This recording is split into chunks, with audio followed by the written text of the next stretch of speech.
Morning, everyone. Welcome to the webinar on the 2026 Road Safety Action Plan. My name is Michelle and I will be your moderator today. Today's webinar is sponsored by Natrot's Platinum Partner PACCAR. Whether it's moving freight across the nation or going the last mile, their DAF trucks are always delivering.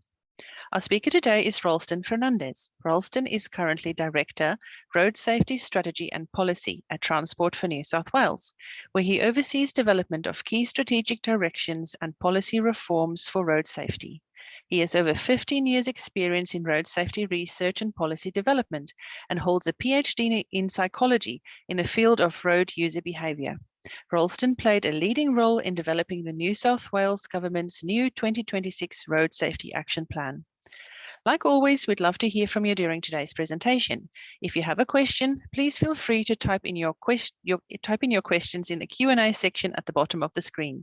You may send in your questions at any time during the presentation. We'll be answering the questions at the end of the session. So welcome everyone, and over to you, Ralston. Thanks, Michelle. Thanks everyone for having me, and apologies, I was a little bit late. I was having technical difficulties. I am really here on behalf of Bernard Carlon, who's the chief of the Centre for Road Safety and Maritime Safety, just to talk about our new 2026 Road Safety Action Plan, which is really the process of developing over the last 2 years, and the work of so many people, not only in Transport for New South Wales, but across other government agencies, key stakeholders, and the community as well. So firstly, I'd like to pay my respects to elders past and present, and recognise and celebrate the diversity of Aboriginal people and their ongoing cultures and connections to the lands and waters of New South Wales. Look, just by way of context, and some of these stats will paint the picture. I think, we know that heavy vehicles can be overrepresented in our trauma statistics when we're looking at vehicle registrations and kilometres travel. In New South Wales, the majority of our freight, around 90%, is moved on a shared road network, where the movement is actually competing for space with others, and it's going to grow. And the estimates are for increases in the growth of freight, particularly around Greater Sydney. We'll see that freight task increase substantially through to over the next couple of decades. Not only just in Greater Sydney, but also through our regional areas of the state as well. New South Wales has one of the more robust, multifaceted compliance and enforcement systems in Australia. Together with industry, we've made significant improvements over recent decades, including in vehicle design and technologies, driver qualifications, education, and fatigue management, just to name a few areas. And we know heavy vehicle safety is not just about the operation of the heavy vehicles themselves. It involves all road users interacting safely in and around heavy vehicles. So it is everyone's shared responsibility to make that system safer. Just by way of further context, just looking at some of the more recent statistics in terms of heavy vehicle crashes, compared with our provisional figures for last year, or comparing January to June of this year with the previous year, we've seen that all of those heavy vehicle crash types are increasing, largely because we did have a very good 2021 in terms of the lowest road toll on record overall. And again, many contributing factors, obviously the initiatives we've been delivering, but we know we had lower exposure across the road network with people during COVID not traveling as much, etc. So we tend to expect to bounce back as people return to traveling peaks. And so far this year, from heavy vehicle crashes, we can see particular crashes in country urban areas are a lot higher than the same period last year. So far this year, almost a quarter of heavy vehicle drivers involved in fatal crashes were fatigued or had an illicit drug presence. And we know that all behavioural factors except for excessive speed, which is really encouraging, we're up on the previous period for last year. and driver fatigue was up on the 3-year average of 2019 to 21. Just moving to the more broader, the overall road safety statistics, and really forming the justification for the starting point for developing our new state strategy. Just to set the scene, I guess, overall, it's really important that we acknowledge how far we've actually come in improving safety on New South Wales roads. Over recent decades, we've seen significant reductions, and you can see here over the decades how we've improved at a peak around the 70s, the 1970s and 1980s. But on the back of significant reforms, things like the introduction of seatbelts, the growth in road safety infrastructure, the introduction of random breath testing, all our speed camera programs, our major school safety initiatives, and obviously the ongoing advances in vehicle safety technology through our vehicle fleets, we've seen that drop substantially to the point where now we've just had the lowest road toll on record in New South Wales. And this is despite that increasing population growth, increased motorisation, and therefore people moving around and travelling more. So that's really good, but it gets harder and harder to continue to further reduce that trauma as we go.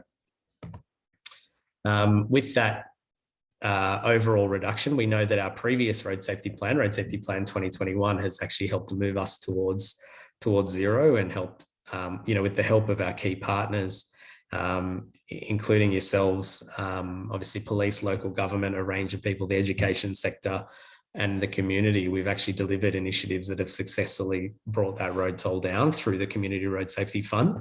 And independent modelling suggests that if we hadn't have delivered those initiatives, we would have had around 1,400 more lives and about 24,000 more serious injuries across our New South Wales road network than if we hadn't delivered those initiatives over the last decade. And many of those initiatives will continue and have been approved to continue as part of our new plan, the 2026 Road Safety Plan, which builds on those achievements. Some of the things that we have delivered through our previous plan include the Safer Roads program to deliver, infrastructure safety improvements across the road network, the MotorCap program, motorcycle clothing assessment program.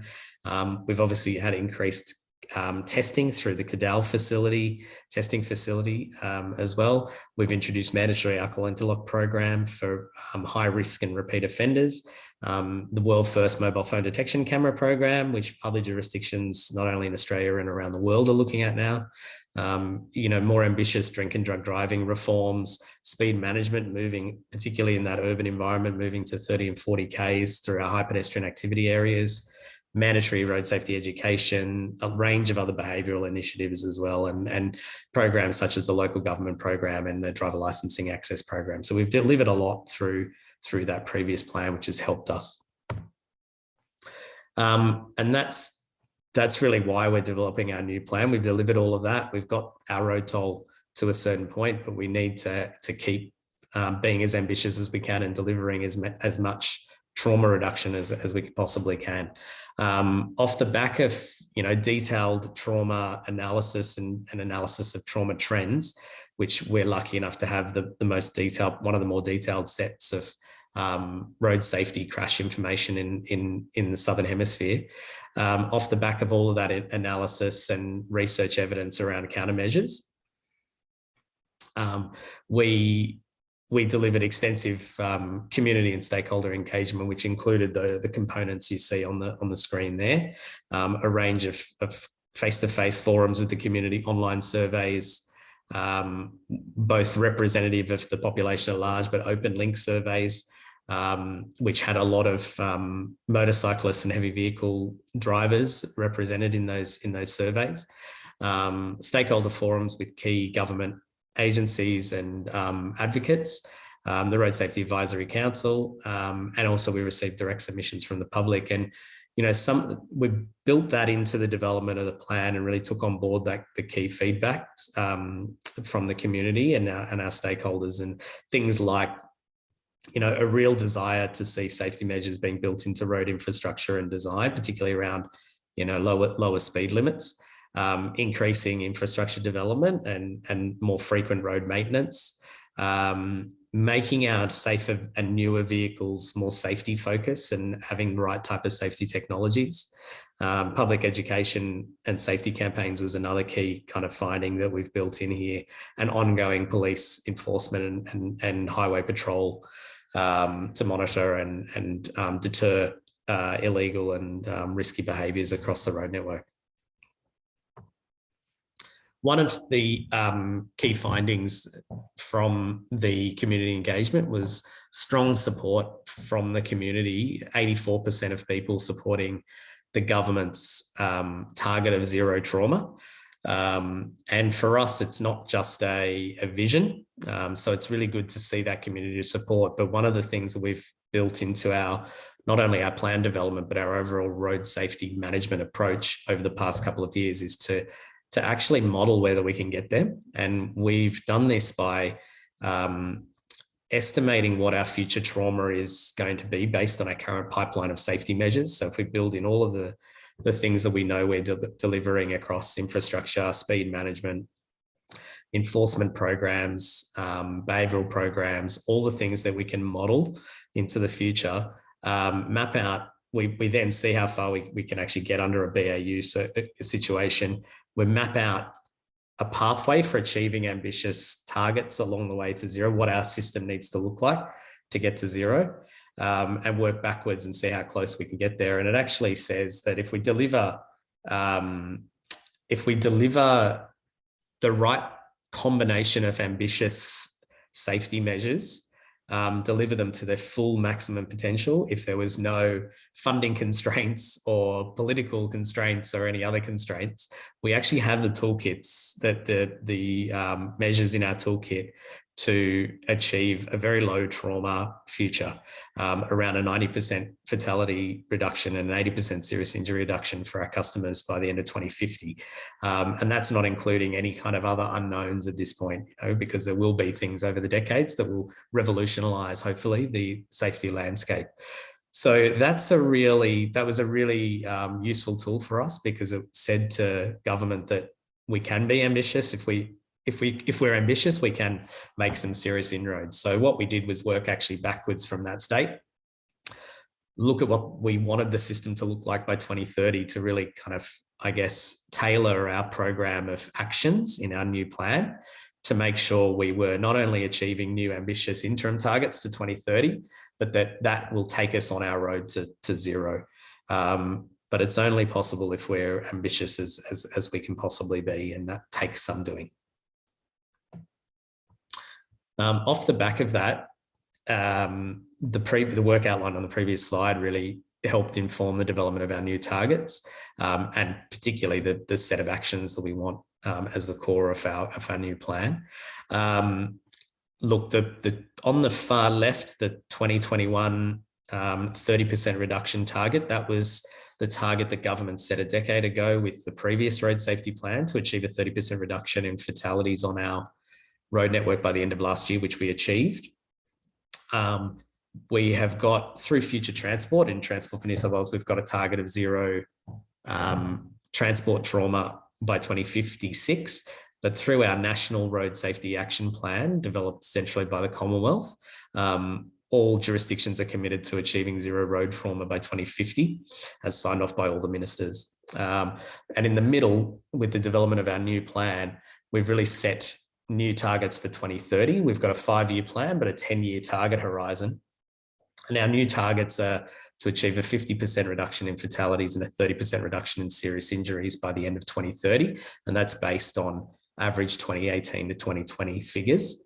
They are aligned with some other jurisdictions around the world, particularly in best practice jurisdictions such as Norway and the UK. Other jurisdictions in Australia are also similarly moving towards these targets, such as Victoria, and they are now nationally aligned with the new National Road Safety Strategy.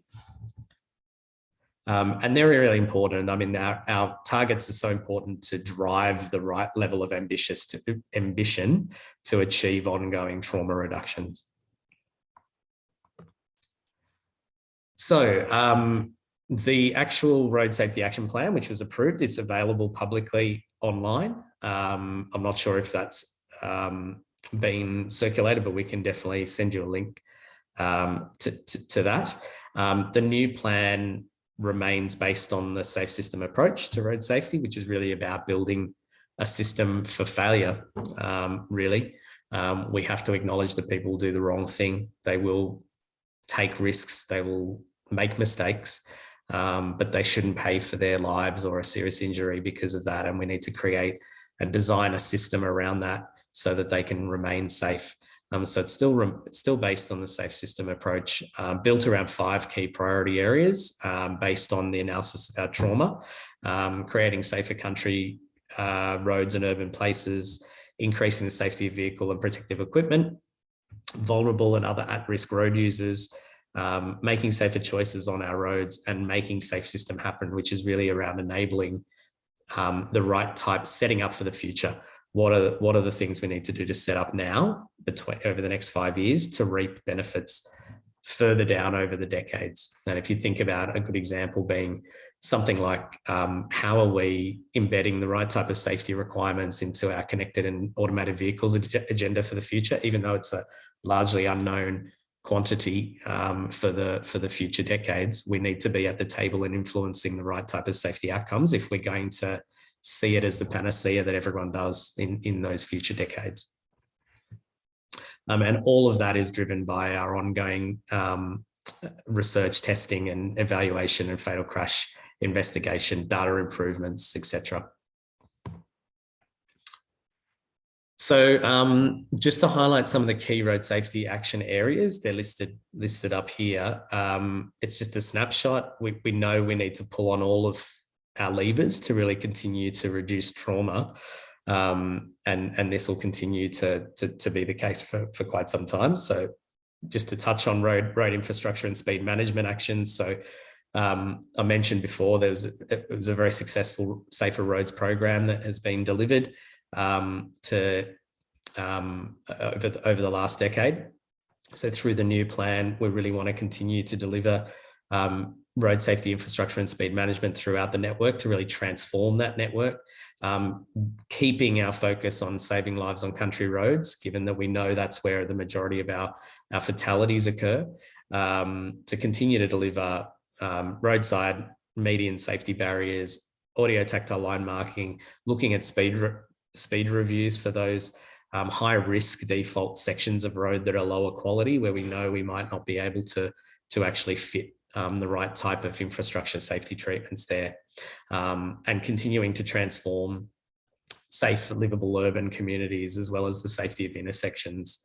And part of that work we want to do is actually embed safe system requirements into ongoing infrastructure projects, whether they're safety related or not, so that we can be proactive about the future integration of those infrastructure features across the network.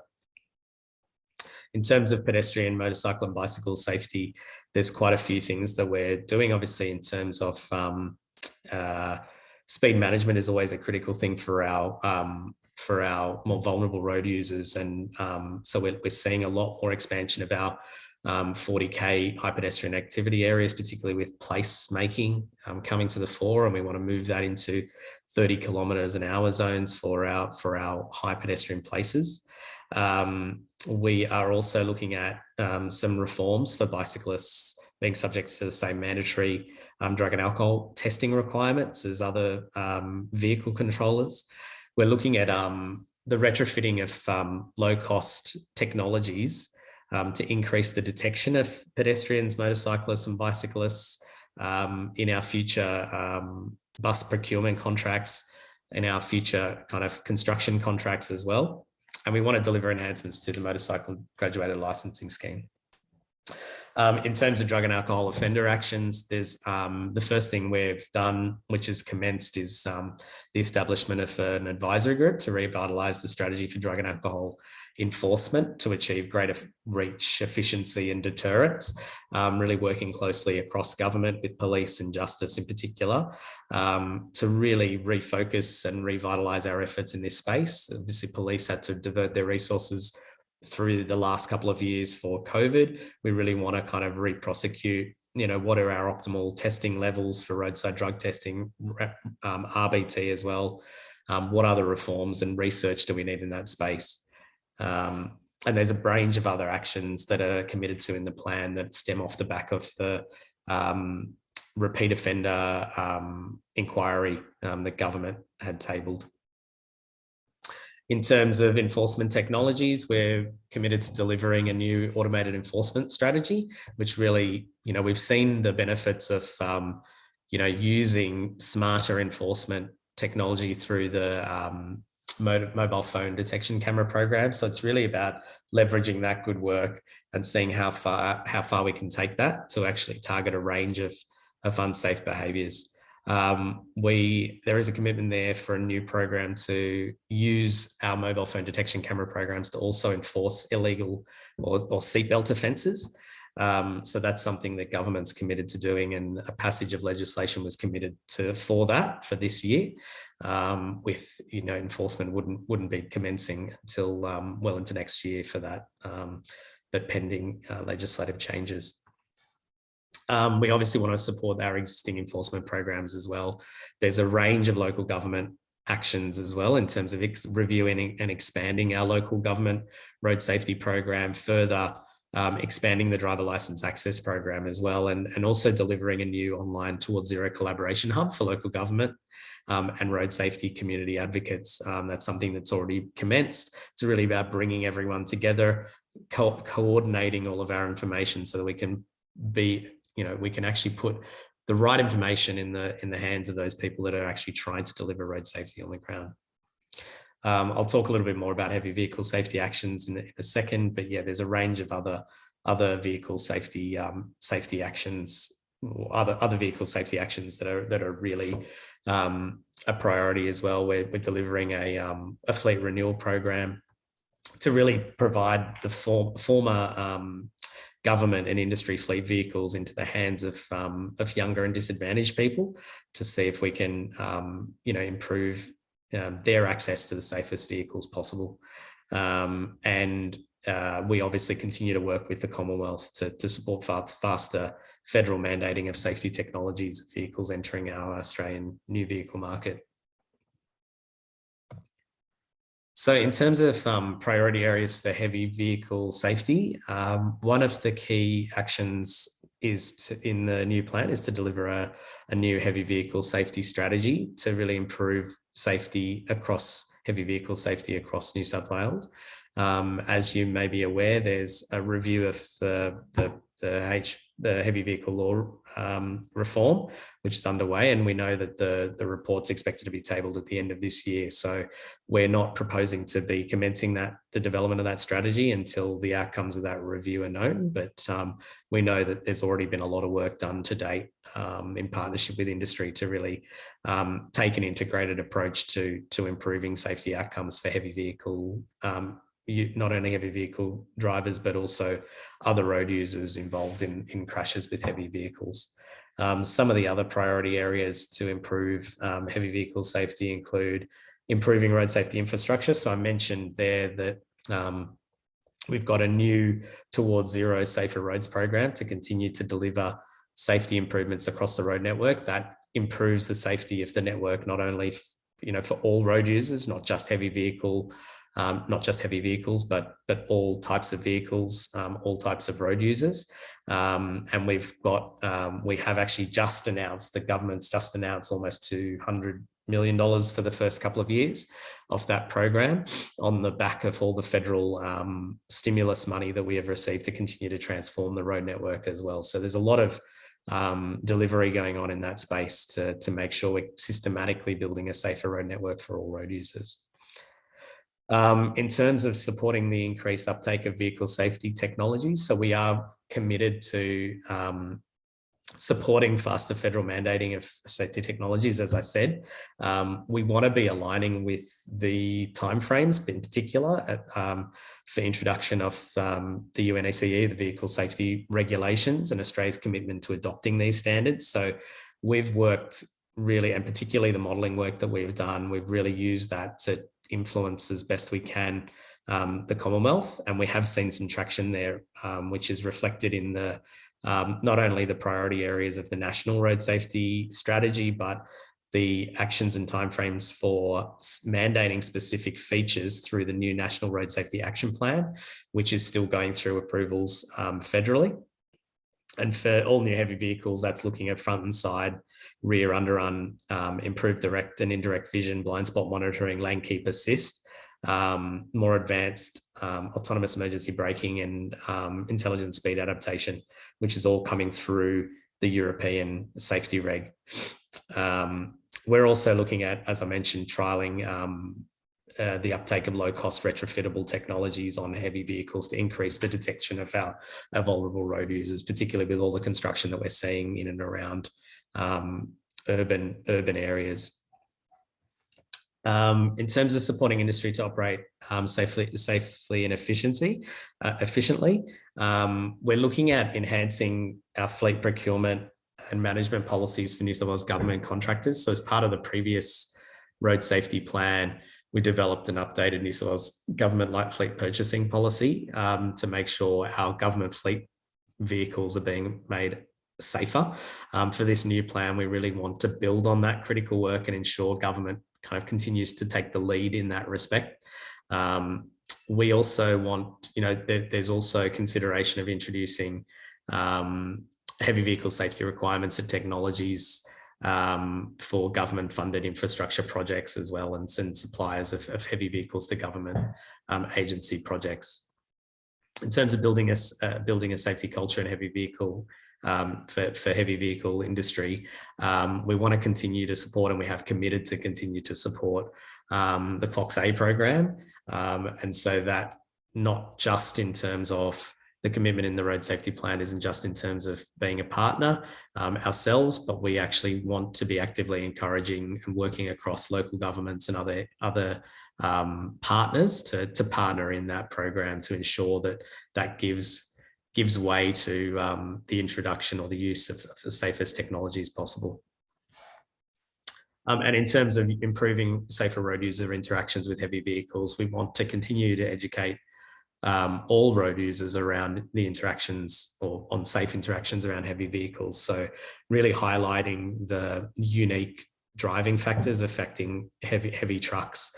So I think really moving away from this idea that it's just to do with the heavy vehicle driver or the heavy vehicles, but really acknowledging that it is everyone's responsibility, and there are situations where other road users need to acknowledge their role in any kind of risky situations. And we've started to do that with kind of increased communications or better communications around stopping distances and gap acceptances, particularly for heavier vehicles that are required. So it'll build on the back of that. I just wanted to touch on the NHVR transition.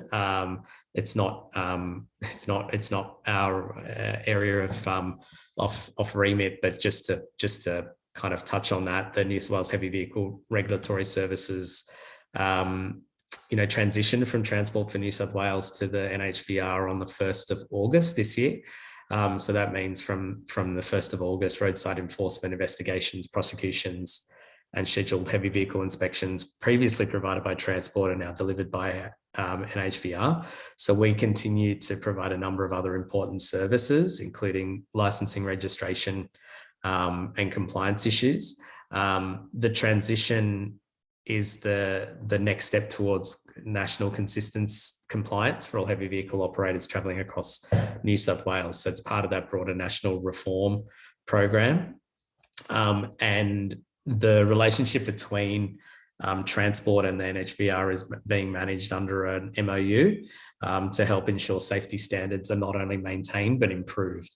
And so that will help ensure close collaboration between the two organisations to deliver the HVNL related actions under the road safety plan. And just before closing, just to highlight a couple of other things, or just one other major thing, was just the Be Truck Aware campaign. So just highlighting some of the other things that we've got in play at the moment. So the Be Truck Aware campaign was launched in 2018 to drive awareness of increased truck movements and really facilitate an increased awareness of or sense of safety and responsibility among other New South Wales motorists. highlighting those unique driving factors as I mentioned about heavy trucks, and those that require kind of greater consideration from other motorists.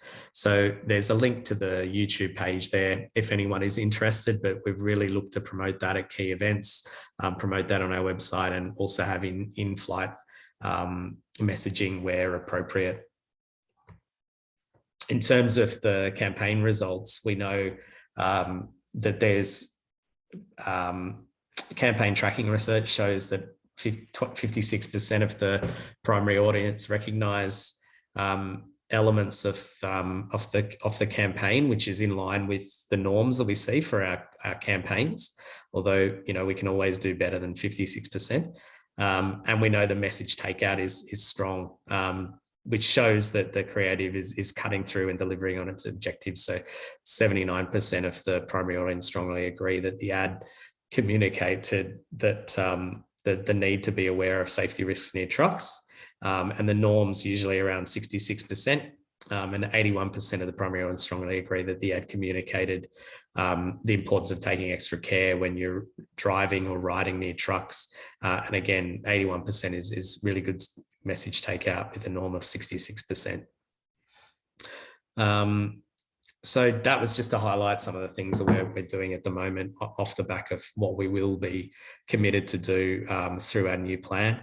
That's it from me, just to say that our new plan, our new road safety action plan, was only released on the 22nd of April of this year. So we're kind of currently in the process of identifying what, you know, our key priorities are for the year ahead, or government is agreeing that, given that it's a 5-year action plan and we can't be delivering everything in the first year. And particularly with an election on the horizon, I think there's there will be some interesting discussions to be had along the way. That's it from me. Thank you. Great. Thank you for your presentation, Ralston.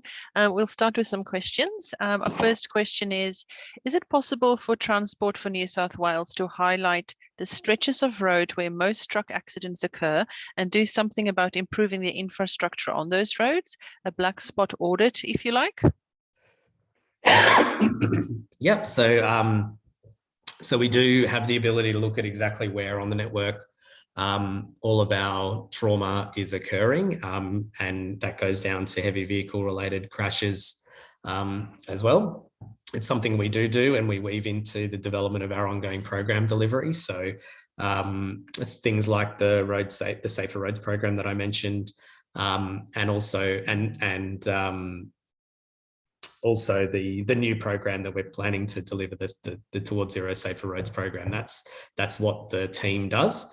Look at all that, exactly where those crashes are occurring, and looking at delivering the right type of safety treatments to address that for the future.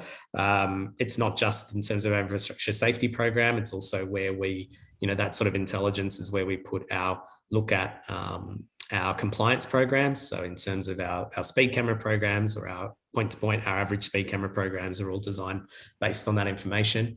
And that really acknowledges that, you know, unfortunately, whether we like it or not, we've got about 230,000 kilometres of road network, all with varying degrees of risk. And unfortunately, we can't kind of build our way out of it. We try our best to retrofit the historical network that we have with the right type of safety features, but we can't, you know, we don't have the money to deliver everything across the whole network, which is why we try to work with our major projects teams to really embed the right type of safety requirements. It's why we have to look at other measures such as speed management, where we can't deliver, you know, certain safety requirements on the network as well. So the answer is yes, but it's a complicated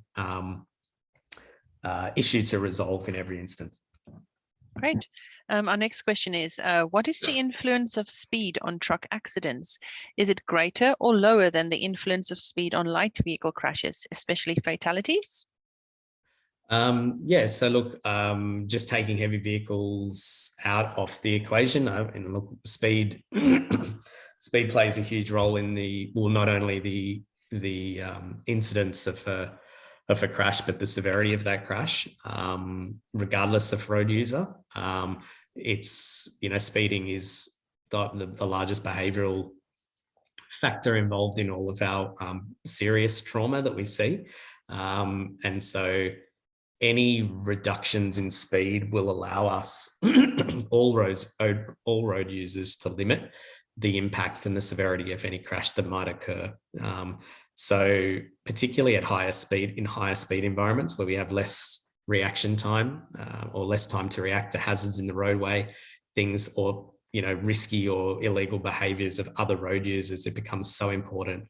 And when you look at heavy vehicles, just particularly the higher speeds that are being traveled in our high speed road environments, when the sheer nature of the heaviness of the vehicle or the mass of the vehicle adds a new dimension. And so we know that kind of can result in more severe outcomes for particularly the other road user, given the weight of the heavy vehicle themselves. So it's not, I don't know, I think it's an issue for all road users, but obviously the more mass that's being thrown around in terms of energy dispersion means that we're more likely to have a more severe outcome in the event of a crash.